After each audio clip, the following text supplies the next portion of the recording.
رب صل. بسم اللہ الرحمن الرحیم.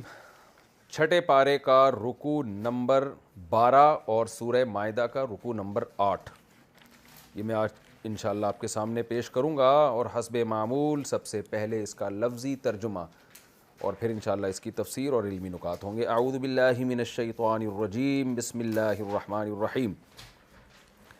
یا ایہا الذین آمنوا، اے لوگو جو ایمان لائے ہو، لا تتخذوا الیہود والنصارى اولیاء.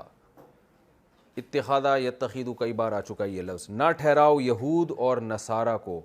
نصارہ عیسائیوں کو کہتے ہیں کیونکہ حضرت عیسیٰ علیہ السلام کے مددگار تھے، تو اس سے ناصر سے نکلا یہ لفظ، مدد کرنے والا. ان کو اولیاء ولی نہ بناؤ، ولی کی جمع اولیاء آتی، ان کو اپنا دوست نہ بناؤ. بعضهم اولیاء بعض، ان میں سے بعض کے دوست ہیں. ومن یتولہم، اور جو بھی ان کو دوست بنائے گا، منکم تم میں سے، فإنہ منہم، تو بے شک وہ شخص منہم انہی میں سے ہے. ان اللہ، بے شک اللہ تعالیٰ، لا یہدی، رہنمائی نہیں کرتے، القوم الظالمین، ان لوگوں کی جو ظلم کرنے والے ہیں. یعنی اللہ یہ بات نہیں سمجھاتے ان لوگوں کو جو اپنی جان پہ ظلم کرنے والے، یعنی اپنا نقصان کرنے والے لوگ ہیں، ان کی سمجھ میں یہ بات نہیں آتی ہے، اللہ ان کو اس طرف جانے نہیں دیتے. فترا، فا کا معنی تو ترا کا معنی دیکھیں گے آپ. فترا الذین، پس آپ دیکھیں گے، الذین، ان لوگوں کو، فی قلوبہم مرض، جن کے دلوں میں مرض ہے، بیماری ہے. یسارعون فیہم، سارع یسارع مسارعتاً، زارب یزارب مزاربتاً. تو سارع کا معنی سرعت، سرعت جلدی کو کہتے ہیں، سریع. تو یسارعون ایک دوسرے سے آگے بڑھ رہے ہوتے ہیں، فیہم ان کافروں میں، یہود و نصارہ میں آگے، یعنی ان کے اندر ایک دوسرے سے بڑھ چڑھ کے گھسنے کی کوشش کر رہے ہوتے ہیں. یقولون، اور کہہ رہے ہوتے ہیں، نخشا، ہمیں خوف ہے اس بات کا، ان تصیبنا، کہ پہنچ جائے ہم کو، دائرہ، کوئی مصیبت، ہمیں ڈر ہے کوئی مصیبت پہنچ جائے گی، اس لیے ہم ان کے اندر گھسے ہوئے ہیں اور ان کے ساتھ دوستیاں بڑھا رہے ہیں. دائرہ، دائرہ گول کو کہتے ہیں، اصل میں دائر کہتے ہیں گھوم کے کوئی چیز آنے والی. دور کہتے ہیں نا، دور مکمل ہو گیا ہے، کہتے ہیں نا یہ امر نقصان اور فائدے کے درمیان دائر ہے. تو کیا مطلب؟ گھوم رہا ہے یہ. تو دار یدور، دوران، دوران خون کہتے ہیں، خون کا چکر لگانا، گھومنا. تو دائرہ گھومنے والی، یعنی وہ چیز جو پہنچنے والی ہے، یعنی مصیبت کو بھی کہا جاتا ہے. تو یہ کہتے ہیں ہمیں ڈر ہے کہ ہمیں پہنچ جائے گی کوئی مصیبت. فعسى اللہ، فا کا معنی تو، عسا کا معنی امید ہے. فعسى اللہ، تو امید ہے کہ اللہ تعالیٰ، کیا امید ہے؟ ان یاتی بالفتح، کہ فتح لے آئے، مسلمانوں کو فتح مل جائے. او امر من عنده، یا اپنی طرف سے کوئی اور معاملہ اللہ لے آئے. فیصبحوا، اصبح یصبح، اصباحا کا معنی ہوتا ہے ہو جانا. یہ جیسے انگلش میں بی ورب ہوتا ہے نا، کیا ہو جانا، اس کا تذکرہ بی کے بعد ہوتا ہے. یہ تو یہ بھی اسی معنی میں آتا ہے. فیصبحوا، تو یہ ہو جائیں گے، علی ما، اس چیز پر، اسروا، جو انہوں نے چھپایا ہوا ہے، فی انفسہم، اپنے دلوں میں، کیا ہو جائیں گے؟ نادمین، نادم ہو جائیں گے. یعنی اس بات کا امکان ہے کہ اللہ فتح لے آئے یا اور کوئی معاملہ اپنی طرف سے لے آئے، پھر اس کا نتیجہ کیا ہوگا کہ یہ لوگ نادم ہو جائیں گے ان باتوں پر جو انہوں نے اپنے سینوں میں چھپائی ہوئی ہیں. وَيَقُولُ الَّذِينَ آمَنُوا، اور جو ایمان والے ہیں وہ کہتے ہیں، وہ کہیں گے، اَهَٰؤُلَاءِ، آ کا معنی کیا، ہَٰؤُلَاءِ کا معنی یہ، اَهَٰؤُلَاءِ، کیا یہ ہیں وہ لوگ، الَّذِينَ، وہ لوگ، اقسموا، جنہوں نے قسمیں اٹھائی تھیں، باللہ، اللہ کی، جہد ایمانہم، جہد کا معنی ہوتا ہے مضبوط قسمیں، ایمان یمین کی جمع، یمین قسم کو، ایمان اس کی جمع. یعنی کیا ہے؟ یہ ہیں وہ لوگ کہ جنہوں نے اتنی مضبوط قسمیں اٹھائی تھیں، انہم لمعکم، کہ بے شک یہ لوگ، لمعکم، تمہارے ساتھ ہوں گے، یعنی کافروں کے ساتھ ہوں گے. یعنی مسلمان بعد میں یہ کہیں گے، جب اللہ فتح لے آئیں گے تو مسلمان کہیں گے کہ یہ وہ لوگ ہیں جو مضبوط قسمیں اٹھاتے تھے کہ یہ تمہارے ساتھ ہوں گے، تو اب کیوں نہیں، یعنی گویا تمہارے ساتھ آ رہی ہے. حبطت اعمالہم، اللہ فرماتے ہیں ان کے اعمال ضائع ہو جائیں گے. فاصبحوا خاسرین، اور یہ ہو گئے خسارے والوں میں سے. یا ایھا الذین آمنوا، اے لوگو جو ایمان لائے ہو، من یرتد، یرتدیدو تھا اصل میں، یرتدیدو، یکتسبو کی طرح، ارتداد سے، دین سے پیچھے ہٹنا۔ یا ایھا الذین آمنوا من یرتد منکم عن دینہ، جو بھی تم میں سے پیچھے ہٹے گا، مرتد ہو جائے گا، عن دینہ اپنے دین سے، فسوف یأتی اللہ بقوم، تو عن قریب اللہ ایک قوم کو لے کر آئے گا، یحبہم، احب یحب، احبب یحبب کی طرح، وہ قوم محبت کرے گی، یحب، وہ اللہ محبت کرے گا ہم اس قوم سے، ویحبون، اصل میں تھا یکرمون، اور وہ قوم محبت کرے گی ہو اس اللہ سے۔ اذلۃ، اذلہ ذلیل کی جمع ہے۔ ذلیل اردو میں جو ذلیل کا مطلب ہے وہ عربی میں نہیں ہے، اردو میں تو ذلیل ایک گالی ہے، ذلیل، عربی میں ذلیل کا معنی ہوتا ہے جھک جانا، جیسے قرآن میں آتا ہے نا کہ ہم نے یہ جو شہد کی مکھی ہے سورہ نحل میں آتا ہے فَاسْلُكِي سُبُلَ رَبِّكِ ذُلُولًا، کہ شہد کی مکھی رس لیتی ہے اور اللہ نے اس کو وحی کی ہے کہ تو اپنے رب کے راستوں کو پر سفر کر، ذُلُولًا یعنی ذلیل ہو کے، ذلیل کا مطلب مسخر، فرما بردار بن کے، تو ذلیل کا معنی فرما بردار ہوتا ہے، ذل یذل، ذل یذل ہے یا ذل یذل ہے، تو رسوا ہونا، یعنی رسوا ہونے کے معنی میں یہ اس لیے آتا ہے کہ جو فرما بردار ہوتا ہے بعض دفعہ وہ رسوا ہو کے، کمزور پڑ کے آپ کا فرما بردار بنتا ہے، لیکن اس کا اصل معنی ہوتا ہے کسی کے سامنے جھک جانا، نرم پڑ جانا،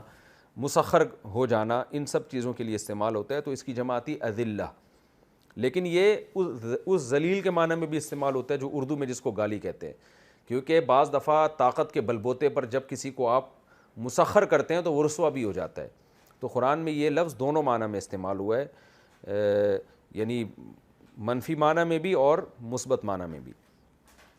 اذلۃ علی المؤمنین، فرمایا یہ لوگ مومنین پر بہت نرم ہوں گے، مسخر ہوں گے، یعنی ان کے سامنے جھکے ہوئے ہوں گے، ان کے لیے نرم خو ہوں گے۔ اعزۃ علی الکافرین، عزیز کی جمع اعزہ آتی ہے، عزیز رشتہ دار کو بھی کہتے ہیں، یہ ہمارے عزیز ہیں، لیکن عزیز کے بعد جب علی آتا ہے تو عزہ علیہ کا معنی ہوتا ہے کسی پر شاق گزرنا، یعنی عز علیہ ھذا الامر، یہ کام اس پر بہت شاق گزرا ہے، مشکل ہونا کسی کے لیے کوئی چیز، تو قرآن میں آتا ہے نا عزیز علیہ، نبی کے بارے میں آتا ہے کہ ما عنتم، کہ تمہیں جو چیز نقصان دیتی ہے، عزیز علیہ، وہ نبی پر بہت شاق گزرتی ہے، تو اعزۃ علی الکافرین، کافروں پر بہت شاق گزریں گے، یعنی کافروں پر بہت سخت ہوں گے۔ یجاہدون فی سبیل اللہ، اللہ کے راستے میں جہاد کریں گے، ولا یخافون لومۃ لائم، اور لائم ملامت سے نکلا ہے، لائم ضاربن کی طرح ملامت کرنے والا، لومہ ملامت کو کہتے ہیں، اور یہ خوف نہیں کریں گے کسی ملامت کرنے والے کی ملامت کا، اللہ کے راستے میں لڑیں گے اور کسی کی ملامت کی پرواہ نہیں کریں گے۔ ذالک فضل اللہ، یہ اللہ کا فضل ہے، یعنی یہ صفت کسی کو مل جانا کہ وہ مسلمانوں پہ نرم ہو، کافروں پہ سخت ہو، اللہ کے راستے میں لڑے اور اس میں کسی کی پرواہ نہ کرے، تو یہ صفت مل جانا فضل اللہ، اللہ کا فضل ہے، یؤتیہ من یشاء، جس کو چاہتا ہے یہ فضل عطا کرتا ہے، واللہ واسع، اللہ خوب وسعت والا، وسعت کا معنی یہ سخاوت کے معنی میں استعمال ہوتا ہے، بڑے دل والا، جاننے والا ہے۔ انما، بے شک صرف، ولیکم اللہ، تمہارا ولی تو صرف اللہ ہے، ورسولہ، اور اس کا رسول ہے، والذین آمنوا، اور وہ لوگ ہیں تمہارے دوست جو ایمان لائے، الذین، کون سے ایمان والے؟ وہ ایمان والے یقیمون الصلاۃ، جو نمازوں کو قائم کرتے ہیں، ویؤتون الزکاۃ، زکوٰۃ ادا کرتے ہیں، وہم راکعون، اور وہ اللہ کے سامنے جھکنے والے بھی ہیں۔ یہاں راکعون سے مراد ہے دل سے جھکنا، کیونکہ راکعون سے رکوع اگر ہم مراد لیں گے تو اس کا ذکر تو نماز میں ہو گیا نا، یقیمون الصلاۃ، تو یہاں رکوع سے مراد اندر کی کیفیت کہ نماز بھی قائم کرتے ہیں، زکوٰۃ بھی دیتے ہیں، منافقین کی طرح نہیں کہ دکھانے کے لیے، بلکہ راکعون اندر سے جھکے ہوئے ہوتے ہیں اللہ کے سامنے تواضع اختیار کرتے ہیں۔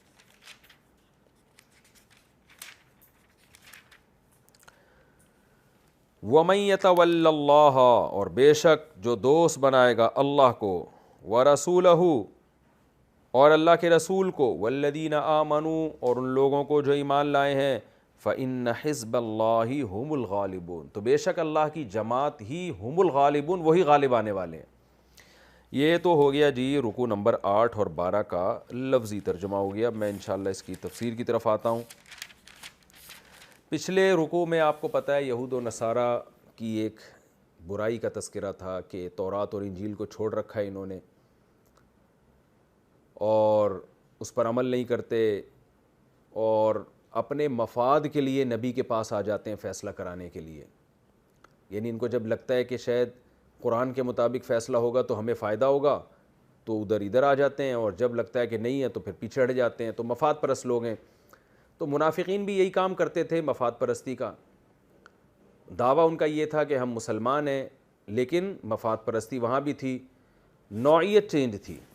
مفاد پرستی یہ تھی کہ زیادہ تر جو نفاق کا مسئلہ کھڑا ہوا ہے جب غزوہ احد میں مسلمانوں کو شکست ہوئی ہے تو پھر منافقین کے قدم بہت لڑکھڑا گئے تھے اور بہت بوکھلاہٹ کا شکار ہو گئے, کیونکہ ان کو یہ توقع نہیں تھی کہ اس طرح سے شکست ہو سکتی ہے. وہ تو یہ سمجھ رہے تھے غزوہ بدر میں فتح ہوئی ہے تو اب ہوگی تو جہاں فتح ہے تو وہیں جاؤ. تو منافقین نے پھر کیا کیا, یہود و نصارہ سے اور زیادہ دوستیاں بڑھانا غزوہ احد کی شکست کے بعد شروع کر دی. بنو قینقاع یہود کا ایک قبیلہ تھا جو مدینہ کے اطراف میں رہا کرتا تھا, اس سے بھی رسول اللہ صلی اللہ علیہ وسلم کی لڑائی ہونے والی تھی. عبداللہ ابن ابی جو منافقوں کا سردار تھا, اس کے بنو قینقاع سے اس کے تعلقات تھے.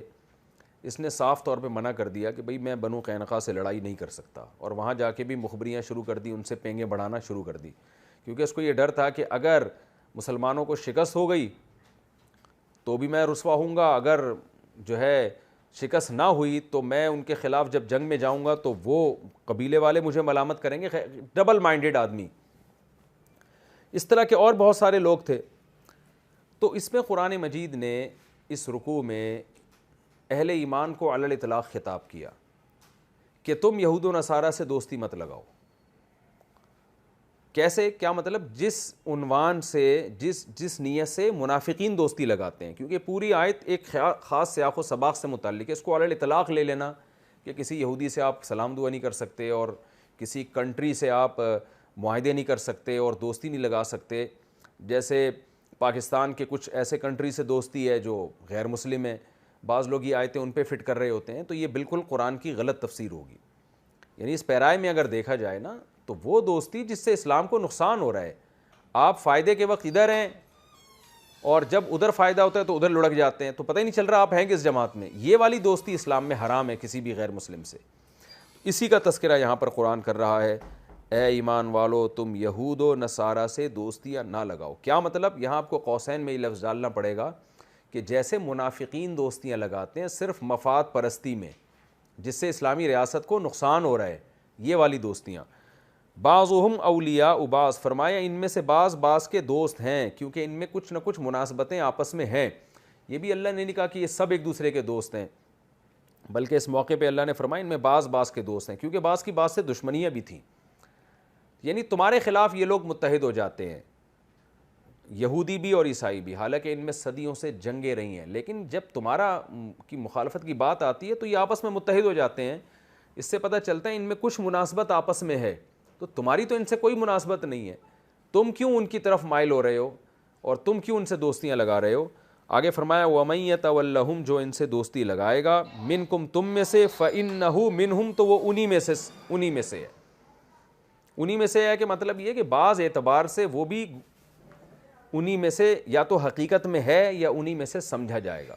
جب آپ کی کسی قبیلے سے کسی قوم سے جنگ ہو رہی ہوتی ہے اور آپ کے ایک کسی بھی ملک کی آرمی کی مثال لے لیں کہ ایک ملک کی آرمی کے افراد ہیں, وہ اس ملک سے وہ فوجی دوستی لگا رہے ہیں جس ملک سے آپ کی باقاعدہ پراپر جنگ ہو رہی ہے, تو ایسے موقع پہ ان کو کیا کہا جائے گا؟ جو آفیسر ہوگا وہ اپنے ماتحت فوجی سے کہے گا کہ بھئی آپ نے جو اتنی سلام دعا اور آپ کے رابطے اور مخبریاں کر رہے ہیں آپ, تو ہم آپ کو دشمن ملک کا ایجنٹ ہی سمجھیں گے اور آپ کے ساتھ وہی معاملے کریں گے جو ہم اس قوم کے ساتھ کر رہے ہیں جو ہمارے سامنے کھڑی ہوئی لڑ رہی ہے, یا تو آپ یہ عمل چھوڑیں.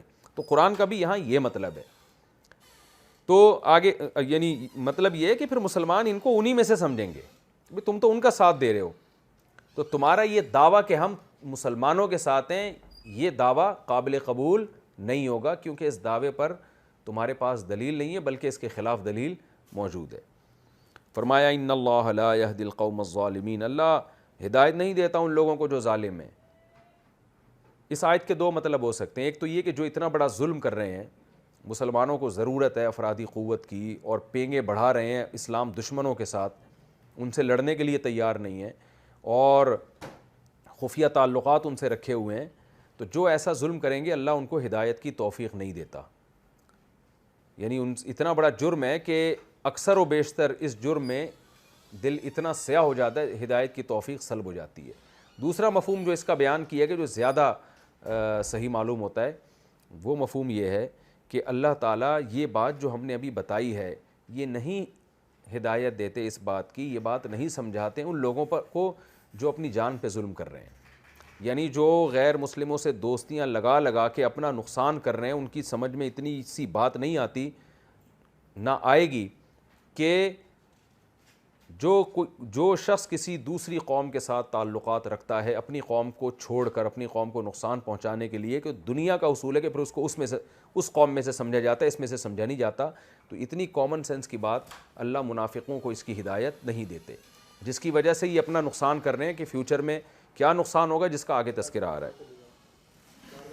فرمایا فَتَرَى الَّذِينَ فِي قُلُوبِهِم مَرَضٌ، پس آپ دیکھیں گے، یعنی جیسے ہم نے یہ دعویٰ کیا ہے نا کہ یہ ان کی سمجھ میں بات نہیں آئے گی، تو اس کا نتیجہ آپ دیکھ لیں، ہمارے دعوے کی صداقت آپ دیکھ لیں۔ فَتَرَى الَّذِينَ فِي قُلُوبِهِم مَرَضٌ، آپ دیکھیں گے وہ لوگ جن کے دلوں میں مرض ہے، یعنی نفاق کی بیماری ہے، یُسَارِعُونَ فِیہم، وہ پھر بھی انہی میں گھسے چلے جائیں گے۔ اتنی آیتیں نازل ہونے کے بعد بھی صرف یہ نہیں کہ تعلقات، بلکہ جیسے ہوتا ہے نا، کہتے ہیں فلاں میں کیوں گھستا چلا جا رہا ہے، جب آپ کا فوجی ہو اور وہ دشمن سے اس کے تعلقات ہوں تو لوگ کہتے ہیں نا کہ یار یہ پتہ نہیں ان میں کیوں گھسا چلا جاتا ہے، تو اللہ نے بھی یہی لفظ استعمال کیا، یسارعون فیہم، ان میں گھستے چلے جائیں گے، یقولون، اور جب پکڑے جائیں گے تو جواب میں ایک بیکار سا عذر پیش کریں گے۔ وہ عذر کیا ہے؟ نخشا ان تصیبنا دائرہ، بھائی تعلقات تو ہمارے مسلمانوں کے ساتھ ہی ہیں، سپورٹ بھی ہم مسلمانوں کو کریں گے اور لڑیں گے بھی مسلمانوں کے ساتھ مل کے دوسری قوموں کے خلاف، بالکل ایسا ہی ہے۔ بھائی سوال پیدا ہوتا ہے پھر تعلقات ان سے کیوں رکھے ہوئے ہیں؟ بھائی ہم نے ذرا ہلکا ہاتھ رکھا ہوا ہے، اس بات کا امکان ہے کہ کل کوئی ہمیں مصیبت نہ پہنچ جائے، ہمارے ان سے رشتہ داریاں کل جان سے مار دیں، یہ کر دیں وہ کر دیں، تو اس قسم کے جھوٹے عذر پیش کریں گے۔ دیکھیں شرعی طور پر کسی کو جان کا خوف ہو تو وہ اتنا تعلق رکھ سکتا ہے جس سے اپنی قوم کو نقصان نہ ہو، لیکن منافقین کو کوئی جان کا خوف نہیں تھا، لالچ تھی کہ ادھر فتح ہو گئی تو ادھر سے فائدے اٹھائیں گے، ادھر فتح ہو گئی تو ادھر سے۔ جہاں جان کا خوف ہوتا ہے وہاں تو اسلام نے کلمہ کفر کہنے کی اجازت دی ہوتی ہے۔ ہاں جان کے خوف میں آپ کوئی ایسا کام نہیں کر سکتے کہ آپ کی قوم کو شکست کا خطرہ ہو جائے یا کسی بندے کے قتل ہونے کا خطرہ ہو جائے، کیونکہ جتنی قیمتی آپ کی جان ہے اتنی ہی قیمتی آپ کے لوگوں کی بھی جان ہے، لیکن کچھ شرعی حکام میں نرمی پیدا ہو جاتی ہے۔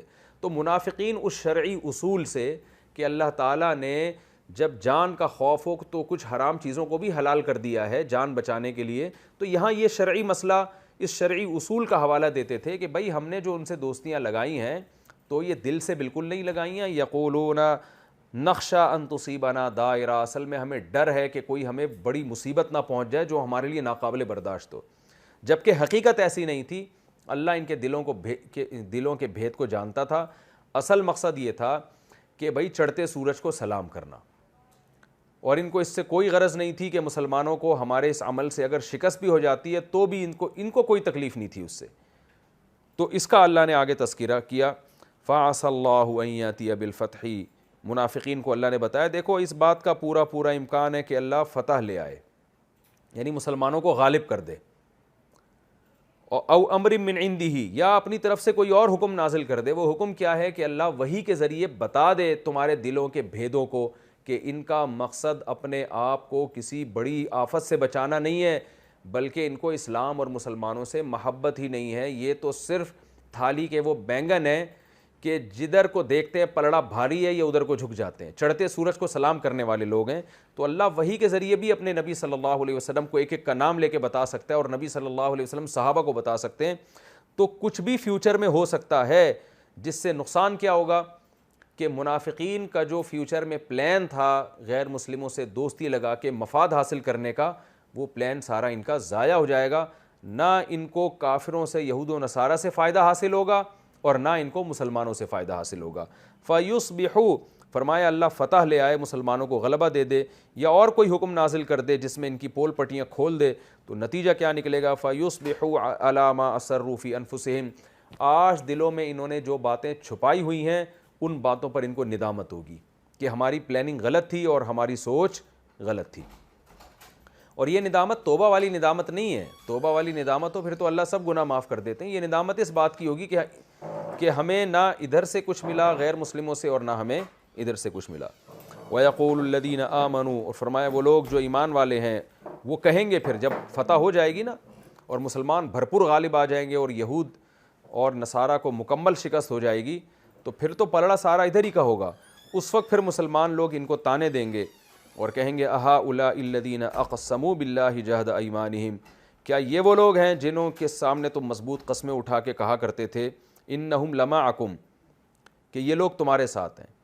یعنی مسلمان پھر کافروں سے خطاب کر کے کہیں گے کہ یہ لوگ تمہارے سامنے مضبوط قسمیں اٹھا کے کہا کرتے تھے کہ یہ تمہارے ساتھ ہیں، تو کیا یہ لوگ ہیں وہ؟ یعنی آج ان کی حالت دیکھو کہ ان کی حالت آج کیا ہے۔ آج ہمیں فتح ملی ہے تو سارے ادھر کو لڑک رہے ہیں وہ۔ حبطت اعمالهم، فرمائے ان کے اعمال بھی ضائع، فاصبحوا خاسرین، اور یہ خسارے والوں میں سے ہو جائیں گے، یعنی نہ خدا ہی ملا، نہ وصال صنم، نہ ادھر کے رہے نہ ادھر کے۔ آگے اللہ تعالیٰ کے ارشاد ہے یا ایھا الذین آمنوا من یرتد منکم عن دینہ، کیونکہ ان منافقین میں اس بات کا بھی امکان تھا کہ مرتد ہو جائیں اور مسلمانوں کی ایک جماعت کو بھی ورغلا دیں۔ غزوہ احد میں شکست کے بعد یہ بڑا مسئلہ ہوا کہ ارتداد کے خطرات بڑھ گئے کیونکہ پلڑا کفر کا بھاری ہو گیا تھا۔ تو اللہ نے یہاں مسلمانوں کو تنبیہ کی، اے ایمان والو تم میں سے کوئی بھی اپنے دین سے پیچھے ہٹے گا تو اس سے اسلام کو نقصان نہیں ہوگا۔ فَسَوْفَ يَأْتِ اللَّهُ بِقَوْمٍ، عن قریب اللہ ایسی قوم کو پیدا کرے گا، يُحِبُّهُمْ، کہ اللہ ان سے محبت کرے گا، وَيُحِبُّونَهُ، اور وہ اللہ سے محبت کریں گے۔ أَذِلَّةٍ عَلَى الْمُؤْمِنِينَ، ان کی یہ حالت نہیں ہوگی جو منافقوں کی ہے کہ اسلام دشمنوں سے بھی تعلقات رکھے ہوئے ہیں، ان کو بھی سپورٹ کر رہے ہیں، نہ نہ نہ، وہ ایک پالیسی پہ چلیں گے۔ وہ پالیسی ہے أَذِلَّةٍ عَلَى الْمُؤْمِنِينَ، مسلمانوں کے لیے نرم ہوں گے، أَعِزَّةٍ عَلَى الْكَافِرِينَ، کافروں پہ سخت۔ یہاں کافر سے مطلق کافر مراد نہیں ہے، وہ کافر جو مسلمانوں سے جنگ لڑ رہے ہیں، مسلمانوں کے مقابلے میں آ کے کھڑے ہو رہے ہیں۔ یجاہدون فی سبیل اللہ، اللہ کے راستے میں یہ جہاد کریں گے، ولا یخافون لومۃ لائم، اور اس لڑائی میں کسی ملامت کی کرنے والے کی ملامت کی پرواہ نہیں کریں گے۔ منافقین جب مسلمانوں کی فوج میں آ کے لڑتے تھے تو ان کو ملامت کا ڈر ہوتا تھا، جیسے مسلمانوں سے ملامت کا خطرہ، تو اسی طرح ان کو یہود و نصارہ سے بھی ملامت کا خطرہ ہوتا تھا کہ تم رات کو ہمارے ساتھ گپے مار رہے تھے، ہم سے دوستیاں بڑھا رہے تھے اور آج مسلمانوں کی فوج میں شامل ہو، تو ان کو ملامت کا خطرہ ہوتا تھا۔ تو اللہ فرماتے ہیں ایسے مخلص لوگوں کو پیدا کروں گا جو کسی ملامت کرنے والے کی ملامت کی پرواہ نہیں کریں گے۔ ذالک فضل اللہ یؤتیہ من یشاء، یہ ایسی صفت ہے، یہ اللہ کا ایسا فضل ہے کہ جس کو اللہ چاہتا ہے عطا کرتا ہے، اور اللہ بڑی وسعت والا ہے۔ بہت سے لوگوں پہ اللہ یہ فضل کرتا ہے کہ ایسے مخلص لوگ اللہ پیدا کرتا ہے۔ علیم، جاننے والا ہے، اسے پتہ ہے کہ میں نے یہ فضل کس پہ کرنا ہے کس پہ نہیں کرنا۔ تم میں سے جو شخص بھی دین سے پیچھے ہٹے گا، ظاہر ہے جب غزوہ احد میں شکست ہوئی اور بھی مسلمانوں کے حالات جب قسم پرسی کی طرف جاتے تو ارتداد کا امکان جو کمزور ایمان والے لوگ ہیں ان میں بڑھ جاتا ہے۔ تو اللہ نے فرمایا کہ اے ایمان والو تم سب کے سب بھی اگر مرتد ہو جاؤ تو چونکہ یہ دین آخری دین ہے، یہ مذہب آخری مذہب ہے، اسلام آخری دین ہے، تو اب ایسا نہیں ہو سکتا کہ یہ جڑ سے ہی ختم ہو جائے۔ تو اللہ فوراً ایسے لوگوں کو پیدا کر دے گا جو اللہ سے محبت کریں گے اور اللہ ان سے محبت کرے گا۔ اور ان کی صفت کیا بیان کی ہے کہ وہ اللہ کے راستے میں لڑیں گے۔ دیکھیے یہ اس لیے اللہ نے یہ صفت کو بیان کیا کہ جب بھی انسان کسی سے محبت کرتا ہے نا تو محبت کی انتہا، محبت کا آخری درجہ یہ ہے کہ آپ محبوب کے لیے جان دینے کے لیے تیار ہو جائیں، اس سے زیادہ آگے محبت کا کوئی مقام نہیں ہے۔ تو اللہ فرماتے ہیں کہ منافقین سے خاص طور پہ خطاب ہے، یا ان کمزور مسلمانوں سے جن کا پتہ نہیں، جیسے حضرت ابو بکر رضی اللہ تعالیٰ عنہ کا جب دور خلافت آیا تو نبی کے انتقال کے بعد بہت سے لوگ مرتد ہوئے. حضرت ابو بکر نے ان کے خلاف باقاعدہ جنگ کی، جن میں بہت سو نے توبہ بھی کر لی، اور بہت سے لوگ کنفیوز ہو گئے کہ یہ سچے نبی ہیں تو ان کو اللہ نے موت کیوں دے دی، ان کو دنیا سے اٹھا کیوں لیا. اس طرح کی باتوں سے شیطان نے ان کو ورغلایا، اور بعض نے یہ کہا کہ جب تک نبی زندہ تھے تو ہم پر لازم تھا ہم ان پر ایمان لے کر آئیں، جب نہیں ہے تو ہم اب کیا فائدہ ایمان کا. تو اس طرح کی چیزیں آئیں. تو قرآن میں اللہ تعالیٰ نے صاف طور پہ بتا دیا کہ یہ دین چونکہ اللہ کا دین ہے اور آخری مذہب ہے، تو اب ایسا ہو نہیں سکتا کہ یہ دین دنیا سے ختم ہو جائے، کیونکہ نئے نبی نے آنا نہیں ہے. اس لیے فسوف یاتی اللہ بقوم یحبہم ویحبون، اللہ فوراً ایسی قوم لے آئے گا. تو منافقین کو، اسلام دشمنوں کو مایوس کیا جا رہا ہے کہ تم جتنا بھی زور لگا دو اسلام اب دنیا سے مٹ نہیں سکتا. اور آپ دیکھ لیں 1400 سال کے بعد بھی اسلام دنیا میں جیتا جاگتا مذہب ہے، کروڑوں لوگ ہیں جو اسلام کو سچے دل سے فالو کر رہے ہیں. ذالک فضل اللہ یؤتیہ من یشاء واللہ واسع علیم. انما ولیکم اللہ ورسولہ والذین آمنوا. پھر اللہ نے چونکہ اس رکوع کو شروع کیا کہ یہود و نصارہ سے دوستی نہ لگاؤ، یعنی کون سی دوستی؟ وہ دوستی جس سے اسلام کو نقصان پہنچ رہا ہے، ظاہر ہے وہی دوستی مراد ہے. تو آگے اللہ فرماتے ہیں تمہارے حقیقی دوست صرف اللہ اور اس کے رسول ہیں، والذین آمنوا، اور وہ لوگ جو ایمان لائے ہیں، اور صرف زبانی ایمان کے دعوے نہیں کیے منافقین کی طرح، بلکہ یقیمون الصلاۃ، پریکٹیکل مسلمان ہیں. وہ کیا ہے؟ یقیمون الصلاۃ، نماز قائم کرتے ہیں، ویؤتون الزکوٰۃ، زکوٰۃ دیتے ہیں، وہم راکعون، اور یہ کام دل سے کرتے ہیں، صرف دکھاوے کے لیے نہیں کرتے منافقوں کی طرح. تو حقیقت میں تمہارے خیر خواہ یہی لوگ ہیں. یعنی تم مسلمانوں کو چھوڑ کر اسلام کو نقصان پہنچانے کے لیے یہود و نصارہ سے جو دوستیاں لگا رہے ہو، تو اللہ نے مایوس کر دیا کہ یہ دوستیاں بھی تمہارے کام نہیں آئیں گی. یہود و نصارہ بھی تم سے ظاہری طور پر دوستی لگائیں گے، جہاں ان کو مفاد کسی اور دوستی میں نظر آیا تمہیں بالکل یک مشت تمہیں پس پش ڈال دیں گے. اور تم اللہ اس کے رسول سے اور حقیقی معنوں میں جو نیک لوگ ہیں ان سے دوستی لگاؤ گے تو مشکل وقت میں تمہارا ساتھ وہ نہیں چھوڑیں گے. وہ ایسا نہیں ہے کہ جب ان کے مفاد ہوئے تو وہ تمہارے دوست ہوئے، جب مفاد ختم ہو گئے تو تم سے دشمنیاں پیدا کر دی انہوں نے، ایسا نہیں ہے. تو نیک لوگوں کو تلاش کیا کرو، حقیقی دوستی ان لوگوں سے لگایا کرو. اور آج بھی آپ اس کا مشاہدہ کر سکتے ہیں، جو لوگ یہود و نصارہ سے دوستیاں لگاتے ہیں اور مسلمان ملکوں کو اور اسلامی مملکت کو نقصان پہنچانے کی کوشش کرتے ہیں، تو حقیقت کیا ہے؟ آپ ساری دنیا دیکھ رہی ہے آج بھی کہ یہود و نصارہ کے جب مفاد ان لوگوں سے پورے ہوتے ہیں تو یہ پھر انہی کے خلاف ہو جاتے ہیں، انہی کو نقصان پہنچانے میں لگ جاتے ہیں، وفا نہیں ہے. تو آج بھی اس کا ہم دنیا میں مشاہدہ کر سکتے ہیں. آگے اللہ نے فرمایا وَمَن يَتَوَلَّ اللَّهَ وَرَسُولَهُ، جو بھی اللہ سے اور اس کے رسول سے دوستی لگائے گا، وَالَّذِينَ آمَنُوا، اور ایمان والوں سے، فَإِنَّ حِزْبَ اللَّهِ هُمُ الْغَالِبُونَ. تو اللہ ایک خوشخبری دے رہا ہے کہ وقتی شکستوں کو مت دیکھو، بالآخر اللہ کے لشکر ہی نے دنیا میں غالب آنا ہے. اور ایسا ہی ہوا، مکہ فتح ہو گیا اور یہ قرآن کی ساری پیش گوئیاں پوری ہوئیں. جب مکہ فتح ہوتا ہے تو مشرکین جو منافقین تھے ان کو ندامت ہوئی کہ ہم خام خامے یہود و نصارہ سے دوستی لگا کے بدنام بھی ہو گئے، اور ملا ان کو کچھ بھی نہیں ملا، پورے نہ ادھر کے رہے نہ ادھر کے رہے، وہاں سے بھی ملامت. اور یعنی وہاں سے تو اب تعریف کا بھی کوئی فائدہ نہیں رہا نا، جب وہ کسی کام کے رہے نہیں، وہ خود ان کی طاقت اور قوت ختم ہو گئی، تو ان سے جو دوستیاں لگا رہے تھے اس کا بھی کوئی فائدہ نہیں ہوا. اور ادھر مسلمانوں میں بھی رسوا ہو گئے، مسلمان دیکھ رہے تھے ان کے حالات کے کسی ایک طرف نہیں ہے یہ.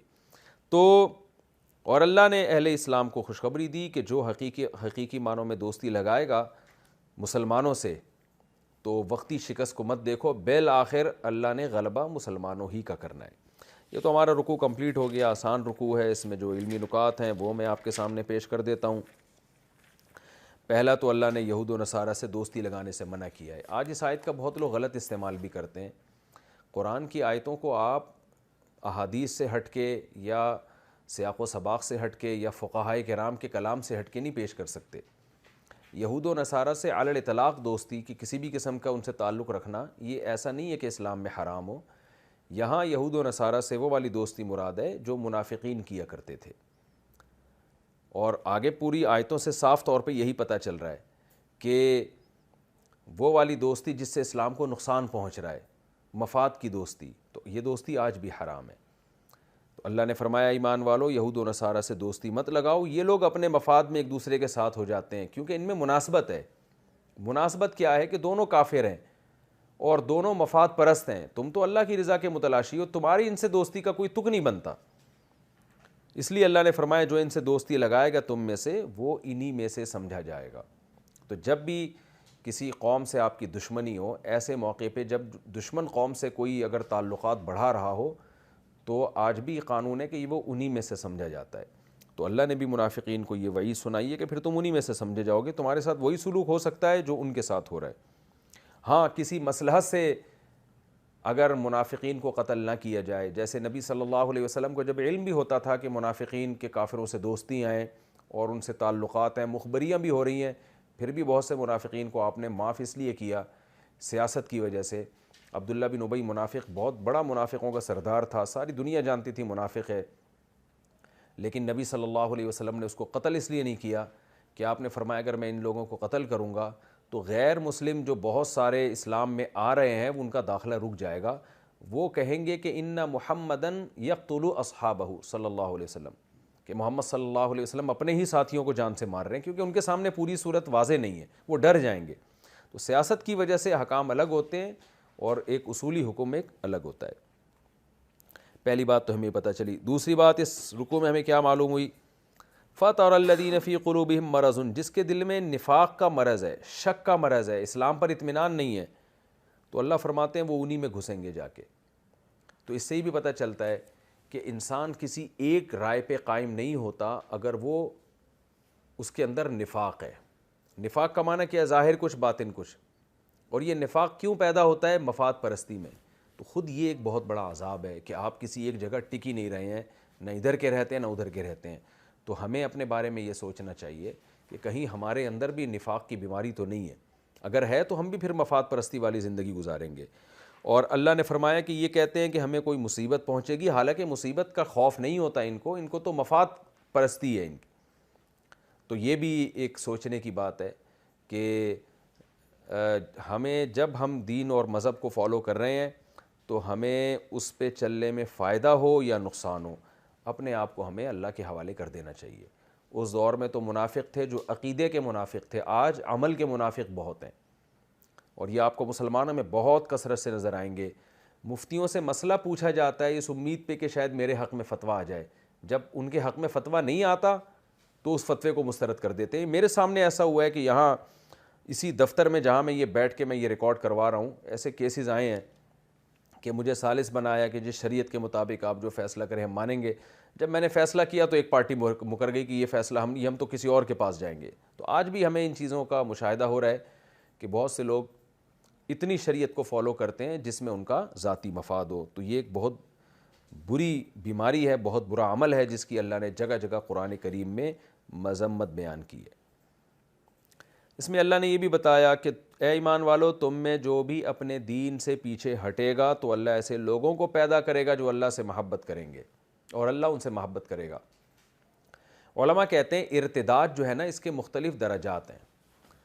ایک ارتداد تو ہے بالکل ہی دین سے پیچھے ہٹ جانا، ایک مسلمان تھا کافر ہو جانا، وہ کافر ہو گیا، جیسے آج لوگ ویزے کی لالچ میں اپنے آپ کو غیر مسلم لکھوا دیتے ہیں، وہ بھی کافر ہو جاتے ہیں۔